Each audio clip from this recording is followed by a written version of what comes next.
আল্লাহর জমিনে থাইকা বলবে আমি আল্লাহর দাসত্ব করব না, এই অধিকার পৃথিবীর কোনো মানুষকে আল্লাহ দেন নাই। যদি দাবি করতে চায় এটা আল্লাহর জমিনের অবৈধ বাসিন্দা। সুতরাং জুসের বোতলে যদি ডেট না থাকে, ওইটা যেমন ডেট ওভার, যেটার মধ্যে ডেট আছে ওইটা আর ডেট ফেল হওয়াটা দুইটা যেমন এক সমকক্ষ কখনোই হতে পারে না, আল্লাহর জমিনের বৈধ বাসিন্দা ইমানদাররা আর অবৈধ বাসিন্দা বেঈমান কাফেররা কখনোই একরকম হতে পারে না। সেকুলার রাষ্ট্র ব্যবস্থায় ইমানদার আর বেঈমানের কোনো তফাৎ নেই।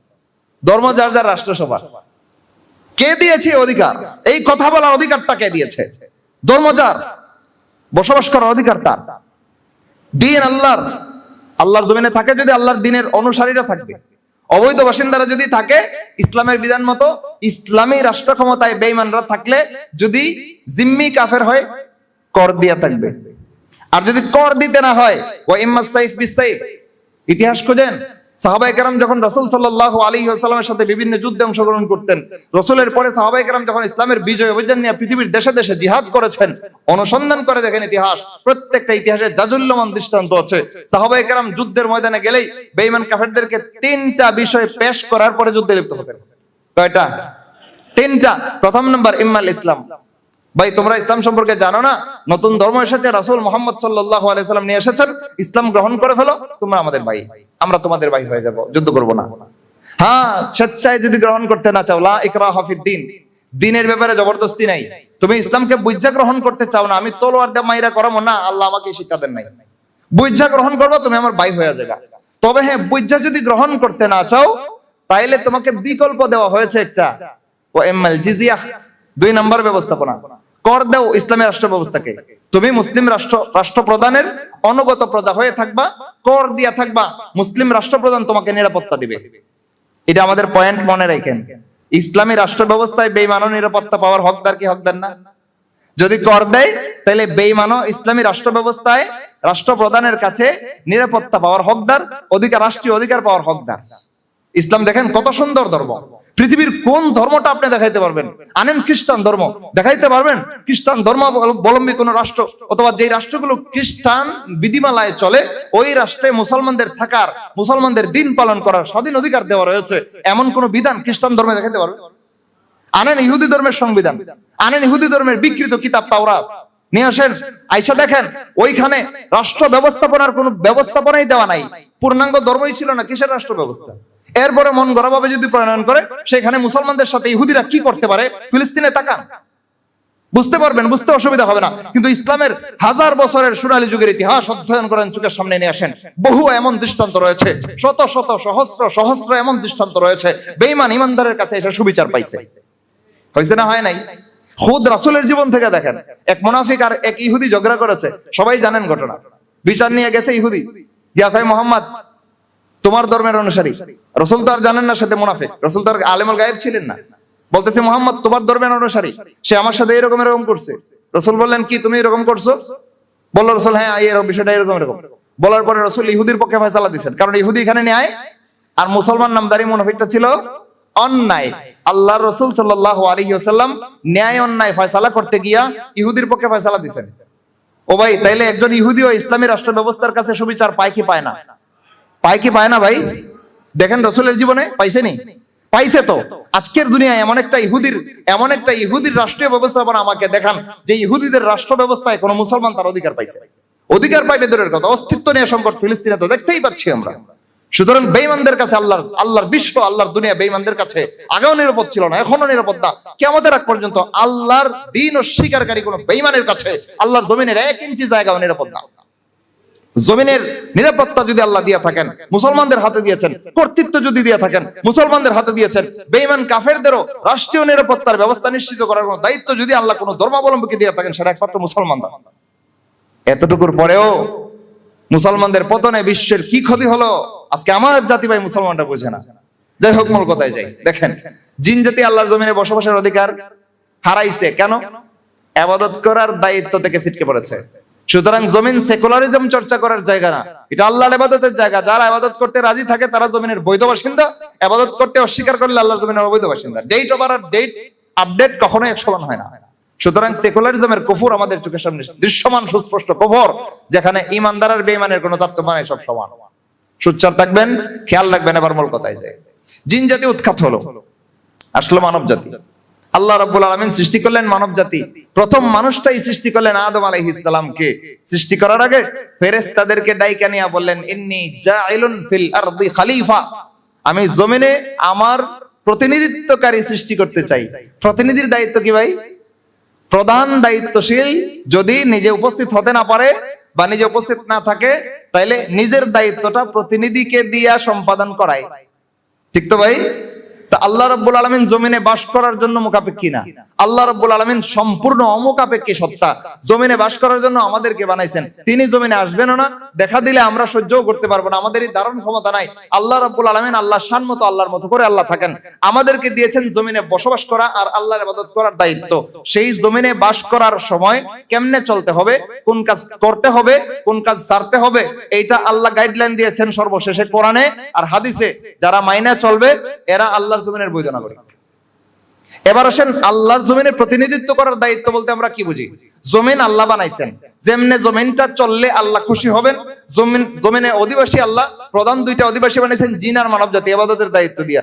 এই দুই অধিবাসী জমিনে যারা থাকে এরা কেমনে চললে আল্লাহ খুশি হবেন, এরা যদি এমনে চলে কেমনে চললে আল্লাহ অসন্তুষ্ট হবেন, ওইটা যদি বর্জন করে তাইলে এটা হলো প্রতিনিধিত্বের দায়িত্ব। তাইলে এই প্রতিনিধিত্বের দায়িত্ব দিয়ে আল্লাহ কাকে সৃষ্টি করেছেন? মানব জাতিকে। জিন জাতি ফেল মারছে, এজন্য তারা এখান থেকে উৎখাত হয়েছে, আসছে মানব জাতি। তাদেরকে আল্লাহ জমিনের প্রতিনিধিত্বের দায়িত্ব দিয়েছেন। প্রতিনিধিত্ব মানে কি? জমিনটাকে যেমনে চালাইলে আল্লাহ খুশি হবেন, মানব জাতি এমনে চালাবে। জমিনটাকে যেভাবে চালাইলে আল্লাহ অসন্তুষ্ট হবেন, ওইভাবে চালানো থেকে রক্ষা করবে মানব জাতি। এই দায়িত্ব দিয়ে আল্লাহ মানব জাতি সৃষ্টি করেছেন। ঘোষণা দিয়েছেন, জাইলুন ফিল আরদি খলিফা। সৃষ্টি হলেন আদম আলাইহিস সালাম।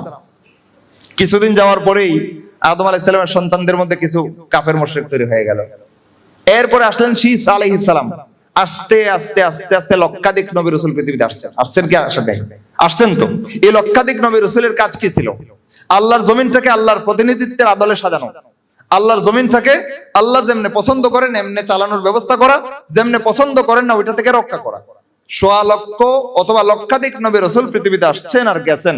ভালো রকম জেনে রাখেন, কোরআন আর হাদিসের আলোকে এমন কোন নবীর পরিচয়, এমন কোন নবীর বৈশিষ্ট্য কোথাও আমরা পাই না যে নবীকে আল্লাহ আন্তর্জাতিক নবী বানাইছিলেন, একমাত্র রাসূল ছাড়া। ভালো রকম বুঝেন, এটাই আমাদের মূল আলোচ্য বিষয়। মুসলমানদের উত্থান বলতে কি বুঝি আমরা? উত্থানের দরকারটা কি এটা খেয়াল করেন। অতীতের কোন ধর্মাবলম্বী জাতিকে আল্লাহ জমিনের শাসক জাতি বানান নাই, কোন জাতিকে আল্লাহ আন্তর্জাতিক জাতি বানান নাই, কোন জাতিকে আল্লাহ জমিনের চিরস্থায়ী জাতি বানান নাই। অন্য সব জাতির আলোচনা বাদ দিলাম, সময় মাত্র 10 মিনিট। শুধু দুইটা জাতির কথা বলি। জমিনে যে সমস্ত জাতি আসছে আর বিলুপ্ত হয়েছে, প্রধান দুইটা ধর্মাবলম্বীর নাম ইহুদি আর খ্রিস্টান। চিনি তো সবাই? ইহুদি ধর্মাবলম্বীরা জমিনে খ্রিস্টানদের আগে আসছে। আয়েশা যে এলাকায় মুসা আলাইহিস সালামের জন্ম হয়েছে, যেখানে বিচরণ হয়েছে, ওইখানে ওনার ধর্ম প্রচারের দায়িত্ব ছিল, এর বাইরে নয়। চাক্ষুষ একটা প্রমাণ পেশ করি, মুসা আলাইহিস সালাম যদি আন্তর্জাতিক নবী হতেন তাহলে ওনার নবুয়ত কালীন সময়ে আর কেউ নবী হওয়ার সুযোগ ছিল না, দরকারই ছিল না। তিনি আন্তর্জাতিক নবী, সারা বিশ্বের সব মানুষ তার অনুসরণ করতে বাধ্য। যদি বিষয়টা এমন হতো তাহলে ওনার জীবদ্দশায়, ওনার নবুয়ত কালে আর কেউ নবী হওয়ার সুযোগ ছিল না। ওনার শ্বশুরের চিনেননি? কি নাম ভাই? শুআইব আলাইহিস সালাম। ওনার শ্বশুর মানে বয়সে ছোট না বড়? বড়। ওনার আগে নবুয়ত লইয়া ওই মাদিয়ানে নিজের দায়িত্ব পালন করতেছেন। তাই শুআইব আলাইহিস সালাম মাদিয়ানে দায়িত্ব পালন করতেছেন, মুসা আলাইহিস সালাম মিশরে দায়িত্ব পালন করার হুকুম পাইছেন। তাইলে আন্তর্জাতিক নবী হলে, বিশ্বময় একই নবী হলে, দুইজন নবী একসাথে কেমন হয়? পরিষ্কার বোঝা যায় মুসা আলাইহিস সালাম কি ছিলেন না? আন্তর্জাতিক নবী ছিলেন, আঞ্চলিক নবী ছিলেন। ইহুদিরা আজকের দুনিয়া, সারাটা দুনিয়া ধ্বংস করার জন্য যত নীল নকশা পাতাক না কেন, সারা দুনিয়া শাসন করার জন্য যত রাজনৈতিক মারপেচ আটক না কেন, এরা আঞ্চলিক জাতি ছিল, বিশ্বজয়ী জাতি ছিল না। এক সময় ছিল বিলুপ্ত হয়ে, এক সময় ছিল নিষিদ্ধ হয়ে গেছে আল্লাহর পক্ষ থেকে। এরপরে দেখেন ইহুদিরা গেল বিলুপ্ত হয়ে। কেন? কারণ এরা আল্লাহর কিতাবের উদ্বোধন করেছে। সবাই জানি, আমি তাফসিল করব না, সময় কম। ইহুদিরা আল্লাহর জমিন থেকে বিলুপ্ত হয়েছে, হয়েছে তো, নিষিদ্ধ হয়েছে, হয়েছে তো। বিলুপ্ত মানে কি? শাসন ক্ষমতা বিলুপ্ত হয়ে যাওয়া। যদিও ইসরায়েল পাইছে, এটা আমেরিকার মদদে, নিজস্ব শক্তিতে না। আজকে আমেরিকা ইসরায়েলের সাথে ছেড়ে দেখ, কালকে হামাস তাদেরকে তুলাধনা করে দেবে, ঠিক কিনা ভাই? তাইলে ইহুদিরা রাষ্ট্র ক্ষমতা চালাচ্ছে কি নিজের শক্তিতে? অন্যের ঘাড়ে পা দিয়া। এটা রাষ্ট্র ক্ষমতা বলে না, পরগাছা এক জাতি ছিল এরা। এই রাষ্ট্র ক্ষমতায় আসছে ওই আমেরিকানদের সহযোগিতায়, নিজের শক্তিতে দাঁড়ানোর ক্ষমতা তাদের ছিল না, বলতেছিলাম। তাইলে ইহুদি ধর্মাবলম্বীরা আল্লাহর পক্ষ থেকে নিষিদ্ধ হয়েছে আল্লাহর কিতাবের রদবদল করার কারণে। বোঝা গেল চিরস্থায়ী জাতি ছিল না ক্ষণস্থায়ী? সমকালীন কিছু সময়ের জাতি ছিল, তারা যখন কিতাবের রদবদল করছে শেষ। আর একটা বৈশিষ্ট্য কি পাইলাম? আন্তর্জাতিক জাতি ছিল না, যেহেতু নবীও আন্তর্জাতিক না। নবী আন্তর্জাতিক নবী হলে শোয়েব আলাইহিস সালাম নবুয়ত করতেন না ওই সময়। কিন্তু আমরা দেখতে পাই শোয়েব আলাইহিস সালাম নবী ছিলেন মুসা আলাইহিস সালামের আগে। তার মানে মুসা আলাইহিস সালাম আন্তর্জাতিক নবী নন, আঞ্চলিক নবী ছিলেন, চিরস্থায়ী নবী নন, ক্ষণস্থায়ী নবী ছিলেন। দুনিয়া থেকে গেছেন, ধর্মও বিলুপ্ত হয়ে গেছে, ঠিক কিনা ভাই? এরপর আসছে খ্রিস্টান ধর্ম, সেম ঘটনা। তাফসিলে যাব না, বিস্তারিত বলবো না, সময় কম। খ্রিস্টান ধর্ম আসছে ইহুদি ধর্ম নিষিদ্ধ হওয়ার পরে। আসার পরে ঈসা আলাইহিস সালাম যতদিন আল্লাহর বান্দাদের মধ্যে ছিলেন ততদিন খ্রিস্টান ধর্ম ঠিকমতো পালিত হয়েছে। কি শুধু ওনাকে আল্লাহ আকাশে উঠায় নিয়ে গেছেন?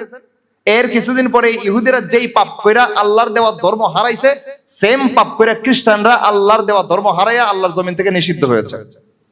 তাইলে দুইটা জাতিগোষ্ঠী ধর্মাবলম্বীরা, কোরআনে আলোচিত সবচেয়ে বড় দুইটা জাতি পৃথিবীতে আসছে আর বিলুপ্ত হয়েছে। চিরকাল পৃথিবীতে থাকার জন্য পাঠান নাই, সারা পৃথিবীতে রাজত্ব করার জন্য পাঠান নাই। বখেলাফ এর বিপরীতে দেখেন মুসলিম জাতির অস্তিত্ব আমরা কি পাই। ইসলাম এসেছে মক্কার মদিনায় গাপটি মেরে বসে থাকার জন্য না, যেটা কোরআনে সুস্পষ্ট ভাষায় আল্লাহ ঘোষণা দিয়েছেন, হুয়াল্লাযী আরসালা রাসূলাহু বিল হুদা ওয়া দীনিল হক লিইয়ুযহিরাহু আলা দ্বীনি কুল্লিহি। তিনি আল্লাহ তাআলা যিনি তার রাসূলকে হেদায়েত আর সত্য দ্বীন দিয়া দুনিয়াতে পাঠিয়েছেন। কি জন্য? লিইয়ুযহিরাহু আলা দ্বীনি কুল্লিহি, যাতে করে রাসূল ইসলামকে সারা পৃথিবীর প্রতি ইঞ্চি জায়গায় প্রতিষ্ঠিত করতে পারেন, বিজয়ী করতে পারেন। তাইলে বোঝা গেল রাসূল আঞ্চলিক রাসূল না বিশ্ব রাসূল। কে বানাইছেন? আল্লাহ রাব্বুল আলামিন আমাদের মুহাম্মদ সাল্লাল্লাহু আলাইহি ওয়াসাল্লামকে বিশ্ব রাসূল বানায়া পাঠাইছেন, মক্কার মদিনায় গাপটি মেরে বসে থাকার জন্য না। এই জন্য রাসূল মদিনায় গিয়ে ইসলামের রাষ্ট্র প্রতিষ্ঠার সাথে সাথে একটার পর একটা জিহাদ করেছেন, আর বেঈমানদের অধিকৃত অঞ্চলগুলো ইসলামের শাসনাধীনে ঢুকায়া ইসলামের রাষ্ট্র ক্ষমতা পরিব্যাপ্ত করেছেন। রাসূলের জীবদ্দশায় রোমক সাম্রাজ্য টোটালি পরাজিত হয় নাই, রোমক সাম্রাজ্য বিজিত হয় নাই। তৎকালীন সময়েও রাসূল যখন ইন্তেকাল করেন তখনও রোমক সাম্রাজ্য আপন দাপটে নেতৃত্ব করতেছিল, বিশ্বময় করতেছিল নি। কিন্তু দেখেন সূরা রোম নাজিল হয়েছে রাসূলের ইন্তেকালের পরে না আগে? তো ইন্তেকালের আগে কোরআনে সূরা রোম নাজিল হয়েছে। সেইখানে প্রথম আয়াত আল্লাহ রাব্বুল আলামিন বলতেছেন আলিফ লাম মিম গুলিবাতির রুম। রাসূল, রোম তো বিজিত হয়ে গেছে, রোম তো বিজয় হয়ে গেছে। আরে রোম তো মুসলমানরা পরাজিত করে দিয়েছে। ঘটনা কি হয়েছে? তখনও হয় না। কিন্তু আল্লাহ রসুলকে সান্ত্বনা দিয়েছেন, রসুল আপনি হয়তো হায়াতে নাও পাইতে পারেন, সুসংবাদ লইয়া যান। রোমক সাম্রাজ্য আর পারস্য সাম্রাজ্য ইসলামের উপর দিয়ে মাতব্বরি করে, বেশি দিন টিকবে না, অচিরেই ডুববে। তো দুইটা পরাশক্তি সুপার পাওয়ারে পরাজিত করে ইসলামকে জিতানোর উদ্দেশ্য আল্লাহ তাআলার কি ছিল? সারা জমিনে ইসলামের রাষ্ট্র ক্ষমতা পরিব্যাপ্ত করা, ঠিক কিনা ভাই? এজন্য ইসলাম রাজত্ব করতে এসেছে। আমরা সূচনাতেই বলেছিলাম ইসলাম রাজত্ব করতে এসেছে, শাসিত হতে আসে নাই। মুসলিম বিশ্বজয়ী জাতি, প্রত্যেকটা মুসলমান বিশ্বজয়ী জাতির সদস্য, তারা শাসক জাতি, শাসিত হবে না। এখান থেকেই পরিষ্কার শিক্ষা পাওয়া যায়। তাহলে একটা বৈশিষ্ট্য পাইলাম, মুসলমানরা বিশ্বজয়ী জাতি, বিশ্ব শাসনকারী জাতি। আরেকটা বৈশিষ্ট্য আছে, ইসলামও কি ইহুদি আর খ্রিস্টান ধর্মের মতো কোনো সময় বিলুপ্ত হয়ে যাবে? হবে না। এটাও আপনি আমি ফতোয়া দেওয়া লাগবে না। আল্লাহ রাব্বুল আলামিন কোরআনে 1400 বছর আগে স্পষ্ট ভাষায় নাজিল করে দিয়ে বলেন, ইন্না আল্লাহ বলেন নিশ্চয়ই এই কোরআন আমি নাজিল করেছি, আর এই কোরআনের সংরক্ষণ আমি নিজে করব। ইন্না নাহনু নাযালনা যিকরা ওয়া ইন্না লাহু লাহাফিজুন। এই কোরআন আমি নাজিল করেছি, আমি হেফাজত করব এই কোরআনকে, কেউ বিকৃত করতে পারবে না। ভাই কোরআন নাজিলের আজকে কয়শো বছর হয়েছে? 1400 বছরের চাইতে বেশি বছর। তুরস্কের তুফকাফি জাদুঘরে এখনো রয়েছে উসমান বিন আফফান রাদিয়াল্লাহু তাআলা আনহুকে শহীদ করার সময় যে কোরআনের পৃষ্ঠায় উনার শরীরে রক্ত লেগেছিল, স্মৃতি হিসেবে সেই কোরআন সাহাবায়ে কেরামের আমল থেকে সংরক্ষিত থাকতে থাকতে আজকে পর্যন্ত তুরস্কের তুফকাফি জাদুঘরে এখনো রয়েছে। যান, উসমান বিন আফফান রাদিয়াল্লাহু তাআলা আনহুর রক্তের দাগ কোরআনের পৃষ্ঠায় লেগে আছে ওই কোরআনে।